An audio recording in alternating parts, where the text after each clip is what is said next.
اعوذ باللہ من الشیطان الرجیم، بسم اللہ الرحمن الرحیم۔ حق ہے جواب دوں تجھے تیری زبان میں، پھر کچھ نہیں باقی رہے شر کی دکان میں۔ محترم ناظرین، السلام علیکم۔ آج شاہی دربار میں ملا سو کی ایک ویڈیو لائی گئی کہ جس میں عجیب قسم کا مناظرہ دیکھنے کو ملا۔ ویڈیو دیکھ کر کوفے کے دھوکے باز جہنمی یاد آ گئے۔ اس ویڈیو میں بھی ملاؤں نے ایسا ہی ایک دھوکہ مناظرے کے نام پر دنیا کو دینے کی کوشش کی ہے۔ محترم ناظرین، امید ہے آپ اس مزاحیہ جعلی مناظرے کو خوب انجوائے کریں گے انشاءاللہ عز و جل۔ اصل معاملہ یہ ہے کہ سرکار گوھر شاہی کے مرید قاری انور بہزاد ایک نعت اکیڈمی چلاتے ہیں۔ اس نعت اکیڈمی کے نعت خوان شاگردوں نے اس مسجد میں نعت شریف پڑھی، جسے وہاں موجود اس شیطان لعین نے روک دیا تھا۔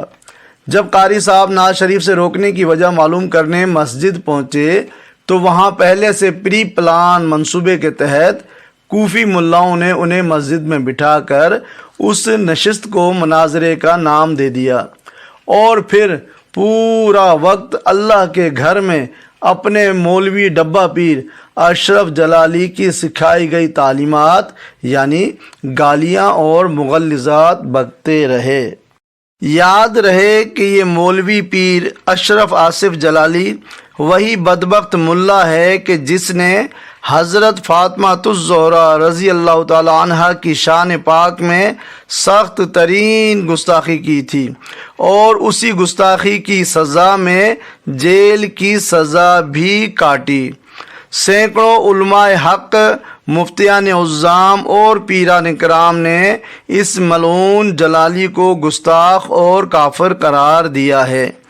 ایک جھلک دیکھیے۔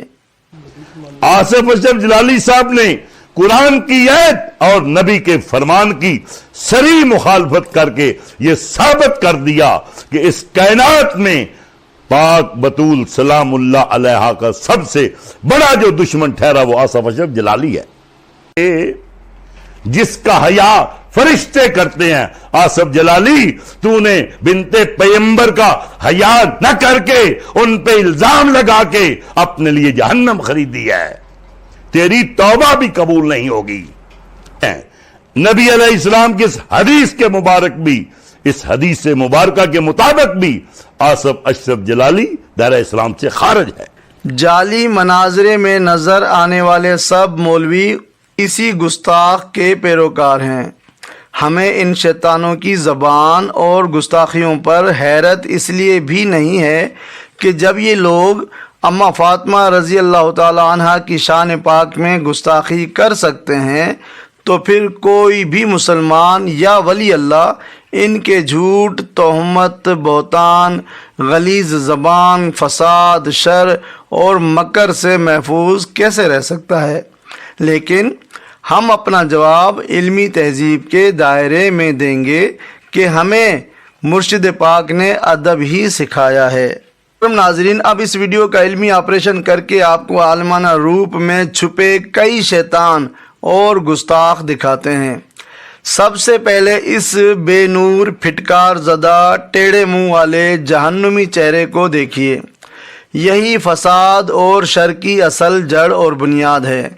یہی وہ بدبخت ملعون ہے کہ جس نے قاری صاحب کے بچوں کو مسجد میں نعت شریف پڑھنے سے روکا تھا، اور جب قاری صاحب اس ٹیڑھے منہ والے، گندے دانتوں والے اور غلیظ شکل والے شیطان سے ملاقات کے لیے پہنچے تو اس نے پہلے ہی اپنے بڑے شیطانوں کو تیار کر رکھا تھا۔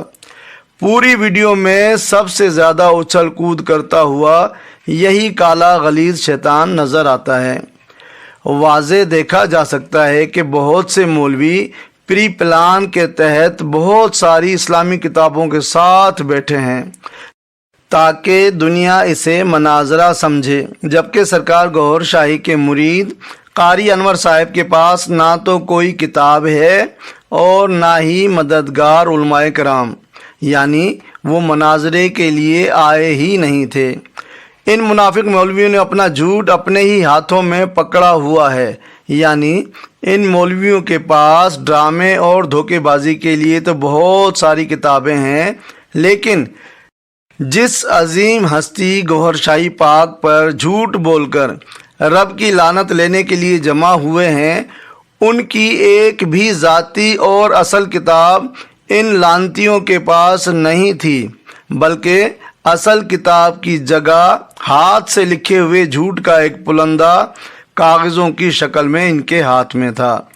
محترم ناظرین، سب جانتے ہیں کہ مناظرے کے لیے پہلے سے اعلان کیا جاتا ہے، تحریری نوٹس دیا جاتا ہے، جگہ اور وقت کا تعین کیا جاتا ہے، دونوں طرف سے مناظرہ کرنے والوں کے نام شائع کیے جاتے ہیں، فیس بک اور یوٹیوب پر اشتہارات لگائے جاتے ہیں، لیکن ایسا کچھ بھی نہ تھا۔ معلوم ہوا کہ یہ مناظرہ نہیں بلکہ گستاخ کوفی نسل کے ملاؤں کی دھوکے بازی تھی جو بری طرح ناکام ہوئی۔ الحمدللہ۔ محترم ناظرین، یہ ہے فیصلہ کرنے والا جاہل منصف الحاج محمد اکرم، جو خود کو مسلمانوں کا خلیفہ سمجھتا پھرتا ہے، اپنے نام کے ساتھ لفظ خلیفہ بھی لگاتا ہے۔ یہ فسادی بھی انہی گستاخ مولویوں کا ساتھی ہے۔ اس منافق منصف کو شیطان مولویوں کی گود میں بیٹھا ہوا دیکھا جا سکتا ہے۔ جب قاری انور بہزاد نے اس منافق منصف کو مولویوں کی گود سے نکل کر درمیان میں بیٹھنے کی درخواست کی تو اس کے چہرے کی عظیم نحوست قابل دید تھی۔ مجبوراً اسے گود سے اترنا پڑا۔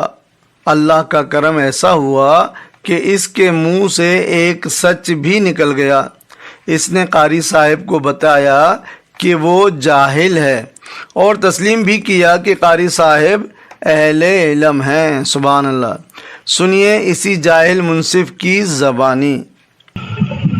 سب سے پہلے میں یہ گزارش کروں گا کہ صحیح معنوں میں ہمارے منصب صدارت پہ جناب عزت مآب قاری غلام رسول دعوت برکاتہ العالیہ صاحب کے ساتھ قبلہ الحاج محمد اکرم خلیفہ صاحب کو بھی ادھر بتایا جائے۔ ان کی وہ جگہ نہیں بنتی، ان کی یہ جگہ سے ایک ذرا نا وہ جائے نماز ایک اور لائیں قاری صاحب حاج صاحب میرا بین اٹھن رہا ہے یہی ان پڑھ صحیح نہیں آنے پڑے جی تسی پڑھے لکھے سی۔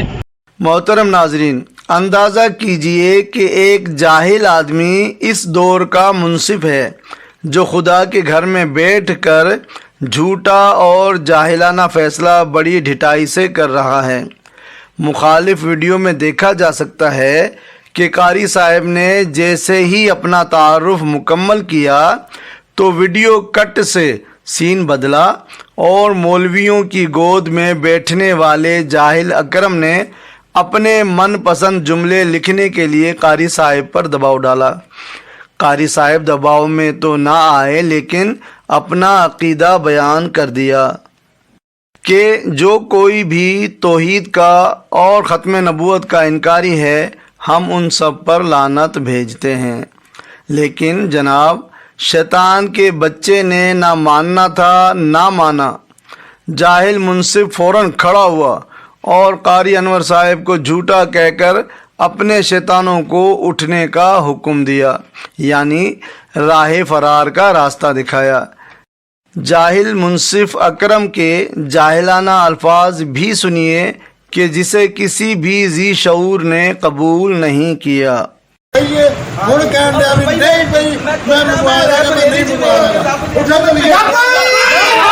ایسے ہی جاہل منصفوں کے لیے حدیث پاک صلی اللہ علیہ وآلہ وسلم ہے کہ جب کوئی عالم باقی نہ رہے گا تو لوگ جاہلوں کو سردار بنا لیں گے اور ان سے دینی مسائل پوچھے جائیں گے اور وہ بغیر علم کے فتوے دیں گے، خود بھی گمراہ ہوں گے اور دوسروں کو بھی گمراہ کریں گے۔ استغفر اللہ۔ محترم ناظرین، اس خود ساختہ فیصلے کے بعد خدا کے گھر میں فسادی ملاؤں نے ایسا شور شرابہ کیا کہ الامان الحفیظ۔ مسجد ادب کا مقام ہے، شور شرابے اور کفر بانٹنے کا نہیں۔ لیکن بی بی فاطمہ رضی اللہ تعالی عنہا کے گستاخ کے پیروکاروں نے رب کے گھر کو بھی نہیں بخشا۔ ان کی گالیاں، گستاخیاں، بے ادبی، شر اور فساد کا شور پوری دنیا دیکھ چکی ہے اور دیکھ رہی ہے۔ محترم ناظرین، دل تھام لیجئے کہ اب ایسا کھلا سچ کہ جسے سن کر روح کانپ گئی اور زبان سے استغفار جاری ہو گیا۔ ٹیڑھے منہ، غلیظ دانتوں، بدنما چہرے کے اس ملعون شیطان کو دیکھیے کہ جب اس لعنتی سے برابر میں بیٹھے ہوئے کسی مسلمان نے سوال کیا کہ کیا تم نے مسجدیں خریدی ہیں، تو یہ کالا بدبخت ٹیڑھے منہ کے ساتھ غصے میں فرعونیت سے جواب دیتا ہے کہ جی ہاں، یعنی جی ہاں، ہم نے مسجدیں خریدی ہوئی ہیں۔ استغفر اللہ۔ سنیے ذرا۔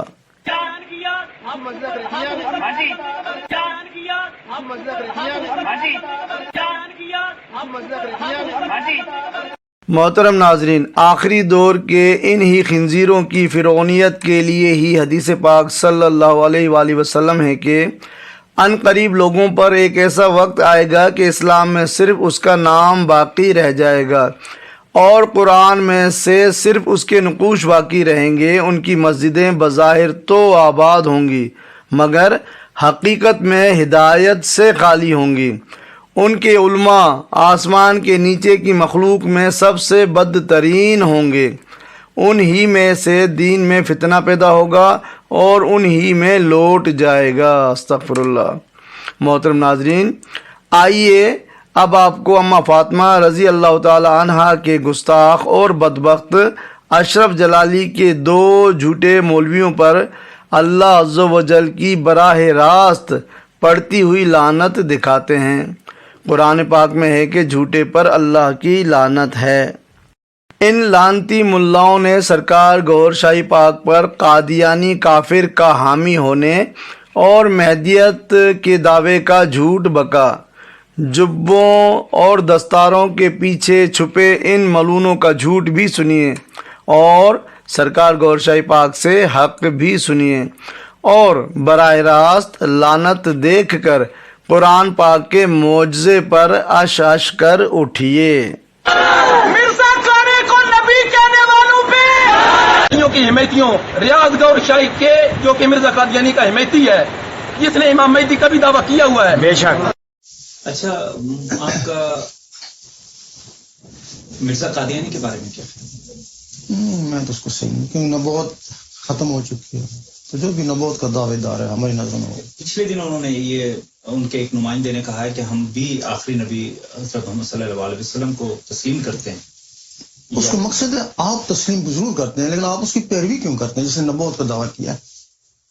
تو آپ کے خیال میں وہ غلط ہے، غلط۔ اچھا، ایک آج کل صرف پاکستان میں ہی نہیں بلکہ میرے کچھ عزیز دوسرے ممالک میں بھی ہیں، وہاں پر بھی شہرت عام ہو چکی ہے کہ گور شاہی نے مہندی ہونے کا دعویٰ کر دیا ہے۔ آج آپ سے ملاقات کا موقع مل گیا ہے، آپ بتائیں گے کہ مہندی کا کیا معاملہ ہے؟ میں نے تو واضح کر دیا تھا، جو مہندی ہوگا اور کچھ دکھائی بھی نہیں کرتا ایسے کسم دکھایا جیسے دوسرا دکھائی نہیں سکے گا۔ ہر مذہب والا مجبور ہو جائے گا اس کو ماننے کے لیے۔ اگر یہاں کو پاکستان میں کہتا ہے مہدی ہوں، انگلینڈ میں، یورپ میں، فلسطین میں، کوئی اس کو نہیں مانتا، وہ مہدی نہیں ہے۔ مہدی وہ ہے جس کو ہر شہر والا، ہر ملک والا مانے گا، ہر مذہب والا مانے گا، وہ مہدی ہوگا۔ راس والا ہمارے لوگ کہتے ہیں، آپ ان سے پوچھو وہ کو کہتے ہیں۔ جب ہم ان سے پوچھیں تو نے کیوں کہا ہم کو مہدی ہم کو پھنسانا چاہتا ہے؟ وہ کہتا ہے ہمیں تم سے ہدایت ہی ہمارے مہدی تم ہو بس۔ لیکن یہ مہدی تو نہیں، مہدی وہ جس کو پوری دنیا مانے گی، وہ کوئی اور ہی ہوگا۔ محترم ناظرین، ابن ماجہ میں حدیث پاک صلی اللہ علیہ وآلہ وسلم ہے کہ مجھے سب سے زیادہ خوف اپنی امت کے بارے میں گمراہ کرنے والے ائمہ سے ہے۔ استغفر اللہ۔ بہت ہی زیادہ حیرت اور مزے کی بات یہ بھی ہے کہ اماں فاطمہ رضی اللہ تعالی عنہا کے گستاخ اشرف جلالی کے بے نور چہرے والے ان 2 نمبری ملاؤں کو جعلی مناظرے کا ڈرامہ بنانے کی فکر تو لاحق رہتی ہے، لیکن جو علماء حق، مفتیان عظام اور پیران کرام ان گستاخوں کو مناظرے اور مباہلے کی باقاعدہ جلسوں، دینی محفلوں، فیس بک اور یوٹیوب پر دعوت دے کر چیلنج کر رہے ہیں، ان سے تو یہ گستاخ انتہائی خوفزدہ ہیں، نہ ان سے مناظرہ کر پا رہے ہیں اور نہ ہی مباہلے پر تیار ہیں۔ پورے وثوق کے ساتھ میں سید ذوالفقار گیلانی رضوی پورے وثوق کے ساتھ ڈاکٹر اشرف آصف جلالی صاحب کو اس جملے پر کہ جب اماں پاک مانگ رہی تھیں خطا پر تھیں، اس جملے پر میں ڈاکٹر صاحب کو مناظرے کا چیلنج کرتا ہوں۔ آپ بھی آ جائیں، وکیل بھی وہاں موجود ہوگا، ہم آگ جلاتے ہیں، آپ اپنے موقف پہ قائم رہ کے میرے ساتھ داخل ہو، میں اپنے موقف پہ قائم رہ کے اس آگ پہ داخل ہوتا ہوں، جو سچا ہوگا سچا جھوٹ کا نتارا ہو جائے۔ ہم نے مخالف ویڈیو میں دکھائے گئے جھوٹ اور فریب کا جواب دیا ہے، اگر اس کے بعد بھی کوئی ویڈیو آئی تو ہم جواب دینے میں حق بجانب ہوں گے۔ یاد رکھا جائے کہ جس طرح کسی کافر کو مسلمان بنانے کا عظیم اجر ہے، اسی طرح کسی مسلمان کو کافر کہنا بھی عظیم ترین گناہ ہے۔ بخاری شریف میں حدیث پاک صلی اللہ علیہ وآلہ وسلم ہے کہ جس شخص نے اپنے مسلمان بھائی کو کافر کہا تو ان دونوں میں سے ایک پر کفر لوٹ گیا، یعنی یا تو کہنے والا خود کافر ہو گیا یا وہ شخص جس کو اس نے کافر کہا ہے۔ بخاری شریف میں یہ فرمان رسول صلی اللہ علیہ وآلہ وسلم بھی ہے کہ میں قیامت کے دن اپنی امت کی کثرت پر فخر کروں گا۔ سبحان اللہ۔ میری ان تمام نادان علماء سوء کو تلقین ہے کہ کسی مسلمان کو کافر کہہ کر امت کو کم کرنے کا گناہ کما کر نبی پاک صلی اللہ علیہ وآلہ وسلم کو ناراض نہ کرو۔ اس کبیرہ گناہ پر خاتم النبیین صلی اللہ علیہ وآلہ وسلم ناراض ہو گئے تو پھر بچانے والا کوئی در نہیں ہے۔ اللہ پاک ہم سب کو خنزیر علماء سوء کے شر سے محفوظ فرمائے، آمین۔ علامہ اقبال نے کیا خوب فرما دیا کہ دین کافر فکر و تدبیر جہاد، دین ملا فی سبیل اللہ فساد، وما علینا الا البلاغ المبین۔